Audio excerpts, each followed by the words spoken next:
students, today the topic of presentation is market and globalization.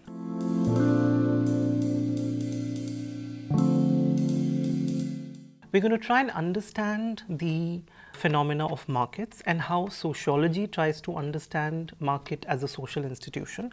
We're going to try and understand the more dominant perspectives on looking at the market within sociology and anthropology.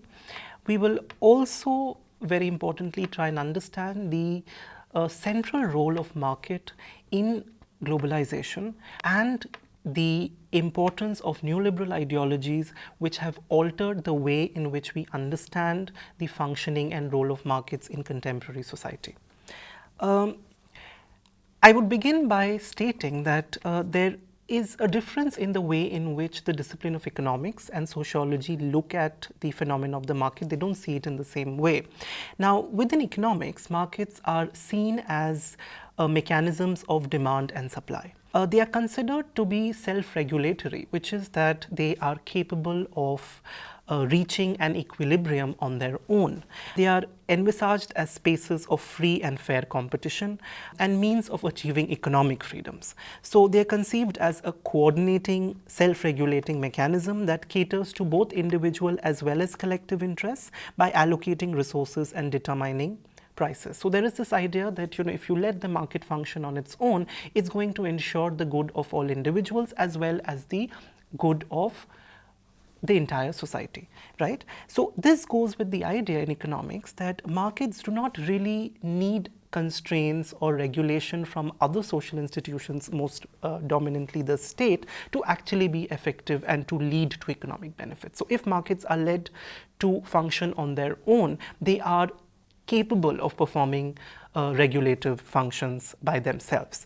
Now, in sociology, however, markets are seen slightly differently. Sociology looks at markets as a social phenomena and as institutional arrangements of exchange. So basically for sociologists, market is a social institution, which means it has normative patterns, it has rules and regulations such as terms of exchange, property relations, governmental regulations, etc.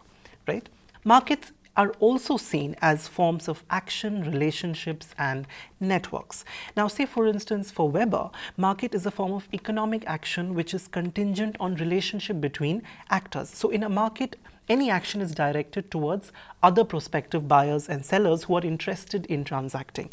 So Weber also demonstrated how markets as economic action are embedded in other forms of social structures, etc. He's most famously known for his work on the elective affinity between ascetic Protestantism, which is a form of sort of religious doctrine, and sort of the spread of capitalist enterprise in Western Europe.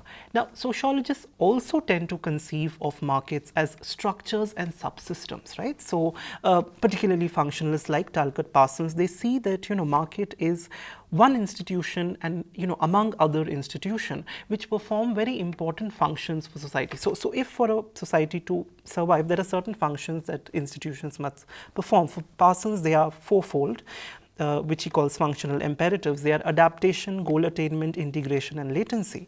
And it is market which performs the function of adaptation, which is securing resources for production and its distribution. So the economy adapts to the environment for the social purpose of provisioning of goods and services. In a capitalist society, this is continuously shifting on the basis of supply and demands of goods and services. Now, markets in sociology are also seen as a social phenomena characterized by configurations of power and conflict of interest. So in the market, you may have the dominance of certain political groups and and this may lead to certain kinds of monopolistic tendencies. And at the same time, not every individual or not every group of individuals have the same amount of access to the market. Also, sociologists tend to see markets as cultural phenomena, which means that, say for instance, the expansion of markets, the fact that we are compelled to buy and sell, right, is concomitant with values of consumerism, right, where you feel that in order to have a good life you need to buy more, right? So markets are also then cultural phenomena. So as you can see, there are slight differences between the way in which economics and sociology perceive the market. Now, Dennis Vidal notes that there is a contradiction between, of course, new classical approaches in economics and sociology and anthropological sort of approaches to the market. But there is also a paradox. So on one hand, what the anthropologists accuse the economists of is that they say that they ignore the social and cultural constraints that inform the market, right? But at the same time, these anthropologists and sociologists also tend to argue that the market obliterates social and cultural relationships. So in a sense, they end up sort of validating the neoclassical economic perspective. However, anthropologists have insisted that through their study of non-Western cultures, that the universalization of the economic model of the West is something that is problematic. They say that the Western model is a specific historical development, and it does not address cross-cultural specificities in the way economic activities are organized, and so it should not be employed as a kind of standard against which all other societies are measured. Karl Polanyi's work is considered canonical in this approach towards market, and he, along with his sort of those who espouse this kind of position, are referred to as substantivists. I'll sort of run you through some of Karl Polanyi's broader understanding of the market, where he says that he sees the Western market economy as a culmination of particular historical and cultural forces, and hence this cannot be seen as a model for all societies, as I had just pointed out.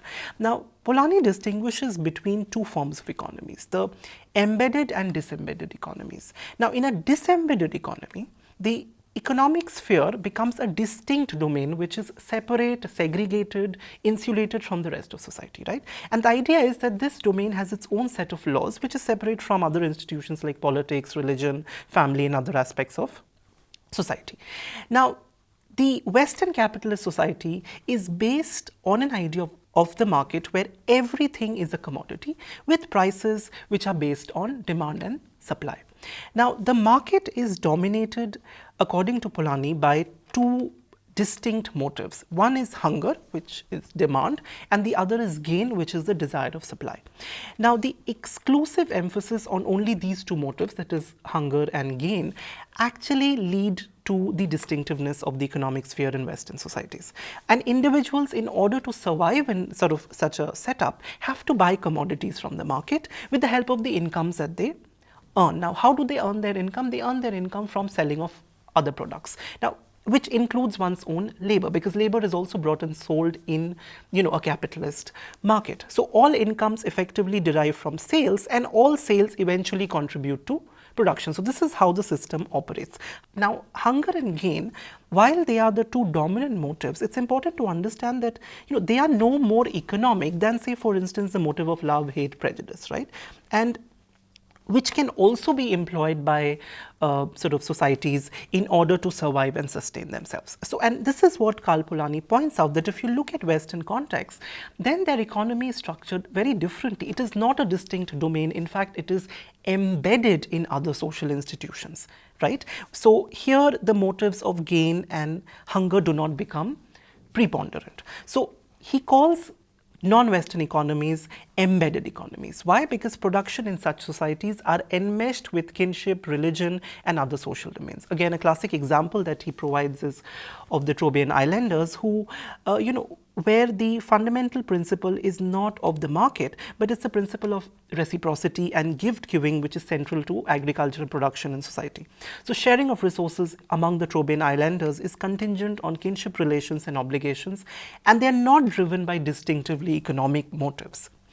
So now, unlike this substantivist position, you have what are called the formalists, who tend to argue that despite differences in economic organization across cultures, so yes, the Western society is different in the way in which it carries out its economic activity from non-Western societies, but you can still sort of abstract certain fundamental principles, economic principles, which can be applied across all societies. So the formalists will tend to argue that there are certain universals like scarcity. All societies experience scarcity, and they all have self-interested actors who are interested in maximizing their own behavior. We'll now try and understand how the market has evolved historically, and to this effect we'll look at Gerard Berthoud's important distinction between market as public place and market as a principle for regulation of social relationships.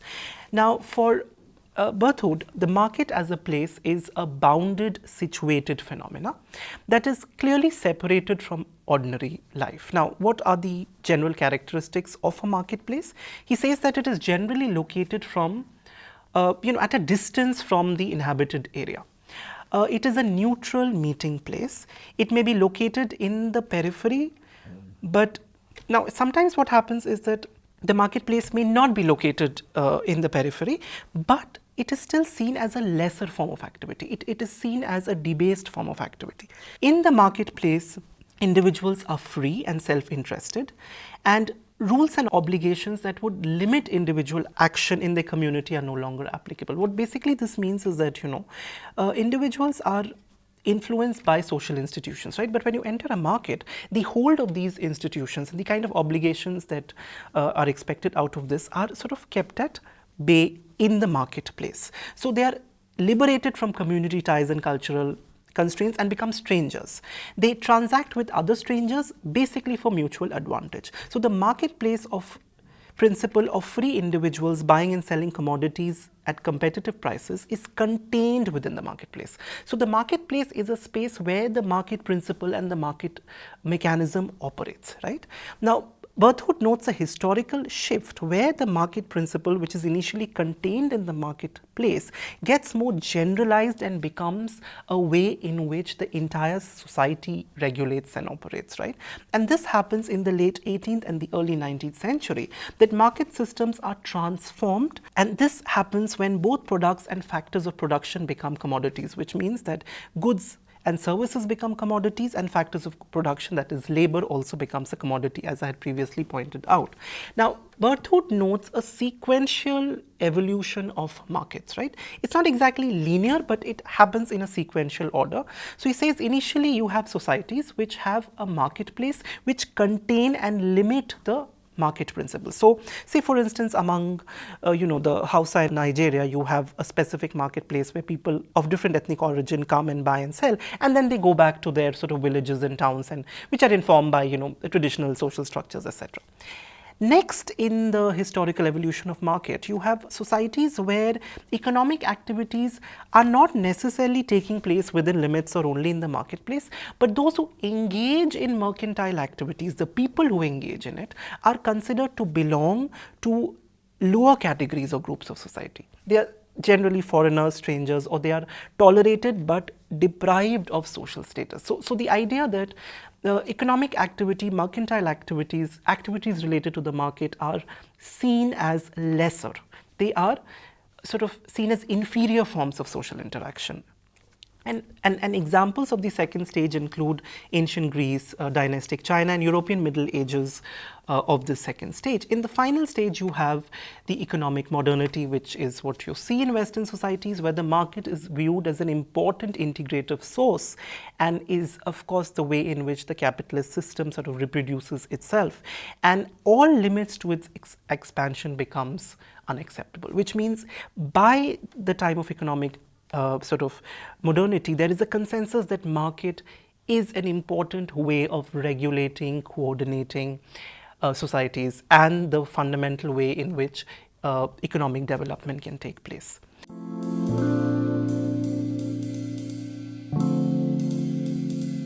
Now we're going to try and understand the relationship between globalization, neoliberalism, and markets. Now, globalization is an umbrella term that is used to denote a range of economic, political, and socio-cultural phenomena by which nations and individuals come to inhabit an interconnected and interdependent world. Now, globalization, of course, is a product of rapid developments in information and communication technologies, which, of course, lead to a compression of time and space, which allows for global connectivity and interchanges and exchanges between various nations of the world.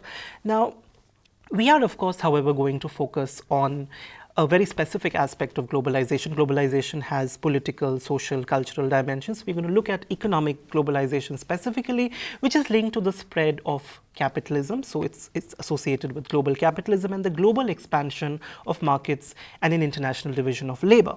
Now, this has been variously described as post-industrial society, the information age, knowledge economy, etc., because here ICTs are fundamental to the economic process, and it entails integration. That this integration of the world economy is actually premised on a set of global consumers who are technologically literate and are capable of using these information communication technologies both for work as well as leisure activity. The most fundamental organization in a globalized world, economic organization, are transnational corporations. Examples being the Pepsi, Coca-Cola, etc. And they're oriented towards global markets and global profits. They dominate world trade, they diffuse technology across nations, are an important player in international financial markets. And their expansions, particularly after the post-World War years, has been attributed to the consolidation of 3 regional markets, right? So they were able to both sell and buy at these 3 important markets, which is the European market, the Asia Pacific, and the Northern America. And this was made possible because in these markets there was a reduction of trade barriers, right? And today it is important to point out that there are very few nations which are free from the incursions of transnational organizations. Now, transnational organizations are associated with global commodity chain of raw materials, labor, commodities across nations in a bid to reduce costs and maximize sales across the globe. Now, Theodore Levitt has pointed out that the globalization of market actually occurs when you try to sell standardized consumer products across the globe, right? So you try and create standardized global markets. So this is actually premised on a homogenization of consumer demands, right? And this homogenization occurs despite national cultural differences. Now, in this context, Levitt makes a distinction between 2 kinds of organization. The multinational firm, which tends to cater to national differences. Now, when you try to sell products and modify them on the basis of how different nations will consume them, it actually increases your cost, right? So then what happens is that in a globalized situation, these companies do not fare very well in terms of productivity and profits, right? But global corporations, according to Levitt, are those which are able to sell the same standardized product across the world, right? And they promise cheaper rates, but they maintain the quality of the product. So they have a certain sense of being a global quality product. Often the global here means Western in a certain sense. So global corporations, in order to remain competitive, treat the world as composed of few standardized markets rather than many customized ones. Global homogenization in terms of standardized goods is made possible by keeping price low and aggressive marketing, and technology, of course, plays a very important role here. And the best combination of price, quality, reliability, and delivery of products are provided so that the markets are homogenized. So say, for instance, if you notice, Lay's chips, Pepsi, Coca-Cola, these are things that are consumed all over the world, even in the remotest parts. So you will see, even in villages, you may not have adequate infrastructure, etc., but you will still see a small shop, which is offering, Lay's chips and Coca-Cola. So that shows the globalization of markets and the way in which standardized products produced by these globalized corporations have actually reached all corners of the world and are leading to enormous profits. Now, this expansion and globalization of markets is actually linked to a new kind of political ideology, which is called neoliberalism. Now, neoliberalism is defined as a theory of political economic practices that proposes that human well-being can be established by liberating individual entrepreneurial freedoms and skills within an institutional framework characterized by strong property rights, free market, and free trade. The role of the state is to create and preserve an institutional framework appropriate to such practices. So this is basically a form of market-driven economic development, where the state actually allows privatization and it protects property rights and ensures that it creates adequate conditions for the functioning and operation of markets in a society. So the state must follow a policy of minimum intervention and let markets do their thing. And states may end up in this instance, of course, serving the interest of only the powerful groups in society, but it has to. But still, the idea is that it must recede in a certain sense. Now, neoliberal ideologies confirm that institutions of market do not require external forces. They can manage themselves. They are self-regulatory. So it's the point that, you know, economists have made, that markets are self-regulatory. So, and that they can themselves guide individual and collective action. So now you do not need a state to regulate market. Rather, the market can regulate the whole of society. Right? And this idea actually held sway after the failure of the communist regime, which these regimes were premised on central planning and economic development. So when these regimes failed by sort of the 1991, neoliberalism became the only political ideology to sort of embrace, and it was of course linked to liberal democracies in a certain sense. But the history sort of goes back to the 1970s, where it is during the 1970s that a link is made between sort of economic growth and technological innovation. And the idea is that all social problems can be dealt with through economic growth. And economic growth, of course, has an individual dimension, which is seen in the material well-being of the individual, right? So, and this economic growth and material well-being of the individual, or you know what would then be termed as economic development, was made possible only through integration of the national economy to international markets, right?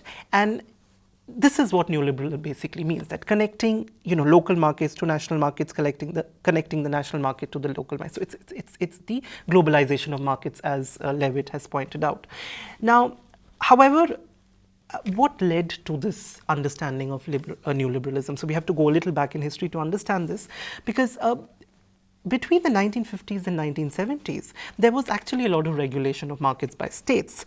And this was referred to as embedded liberalism, which involved state-led development that focused on employment generation, economic growth, welfare of all citizens by providing them with education and health care. And so market processes and entrepreneurial and corporate activities were subject to certain sort of checks and balances and social and political constraints by a state-regulated environment. Now, neoliberalism, on the other hand, is the removal of all these sort of, you know, barriers on capital and market. By the late 1960s, what happened is that embedded liberalism started to fail. Why? Capital accumulation dipped. Prices became very high, tax revenues plunged, social expenditure of the state increased, and unemployment was in an all-time high. Unemployment rates increased. So it is in this context that, you know, there was a global phase of stagflation, which is stagnancy and inflation, price rise, throughout the 1970s. And this is what sort of led to the move towards neoliberalism. Now, of course, there are scholars who point out that, you know, there may have been other mechanisms to resolve the kind of problem that capitalism was facing, and you know, in the time of embedded liberalism. But the idea that neoliberalism was chosen was also because of the fact that neoliberalism is a mechanism by which the economic elites can actually restore their economic power and capitalist accumulation, which had gone down substantially during the sort of 1970s as a result of the failure of the embedded liberal system, which was more interested in, you know, social distribution of wealth rather than the accumulation of capital among the economic elite. Now, Harvey notes that neoliberalism actually requires certain form of creative destruction, which means this idea that the state must recede, that the state must not be a nanny state providing welfare services, and that the market should be allowed to intervene in all aspects of our life. That requires, you know, an erosion of earlier sort of ideas of, you know, tradition and culture, you know, and other kinds of cultural practices such as myth, rituals, mutual aid, and other forms of social solidarities, which can come into conflict with market values, right? So what Harvey notes is that, you know, there has to be a substantial cultural change for neoliberal values to be embedded in sort of late modern societies. And it requires a kind of institutionalization of discontentment and unhappiness, which will drive consumerist behavior. So the idea that you must keep buying, that, you know, buying is happiness, right? Because the moment that happens, that's when markets expand, right? So neoliberalism is premised on changing customs, traditions, and mores of society. Now, here the middle class plays a very important role in bringing about neoliberalism in various societies, right? Because the middle class is the vehicle for these neoliberal ideals. Middle class mentalities produce the desire for wealth and material well-being as a kind of natural and universal value, that everyone should believe in material well-being, everyone should believe in the consumerist value. Now, neoliberal markets, however, produce global inequalities. They tend to benefit only the economic elites, which includes, say, CEOs of corporations, entrepreneurs who've made fortunes in new economic sectors such as information technology, biotechnology, and global media. And for the vast majority, actually, it leads to exploitation and material ill-being rather than well-being. According to Berthoud, neoliberalism has ushered generally uneven forms of development, and it has created three categories or class of people. The first is the ultra-rich, the economic elites who have accumulated a lot of wealth and consume conspicuously. They are generally sort of transnational in nature, and they are highly geographically mobile. Then you have the middle classes who balance production with consumption. And finally, you have a majority of people who are poor and who struggle to survive in this new system.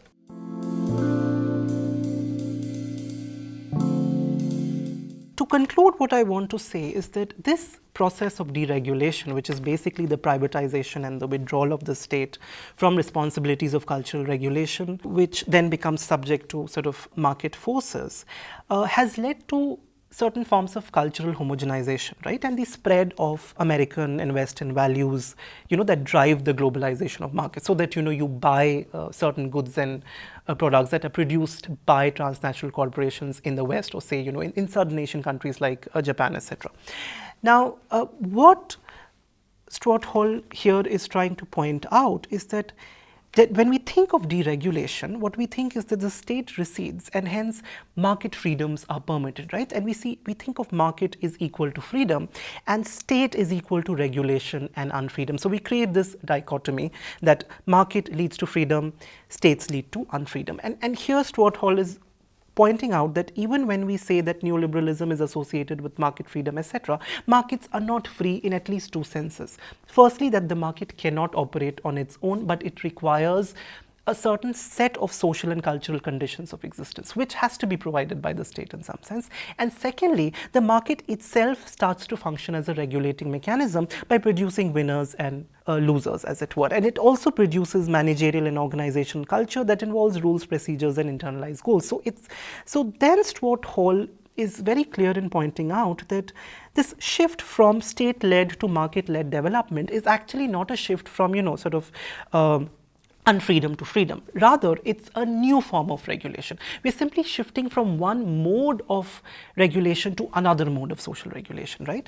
And at the moment of deregulation, what Stuart Hall notices is that the states, to remain relevant, actually they start regulating certain other domains of society, particularly, certain aspects of social life like sexuality, morality, standards of public conduct, behavior, and family, and so forth, right? Because the idea is that the market may weaken social bonds of authority and moral consensus within nation states, and here then the state intervenes to maintain a national culture and moral order. So again, the idea that, when we say that with neoliberalism states recede, that may not be the case, that neoliberalism actually has a specific role for states where they play an important role in re-regulation of societies by producing a national culture, by producing a moral order. So it's important then to understand that the apparently contradictory forces of deregulation and re-regulation, they provide an incisive commentary on the sort of the inextricable relationship between markets and the state in whatever combinations of freedom and constraints that they function in, and that characterize the modern sort of juggernaut of late capitalist society. So it's not, it's important to understand that it's never truly state versus the market, but it's always the state and the market at various levels of, and combinations of freedom and constraints. Thank you.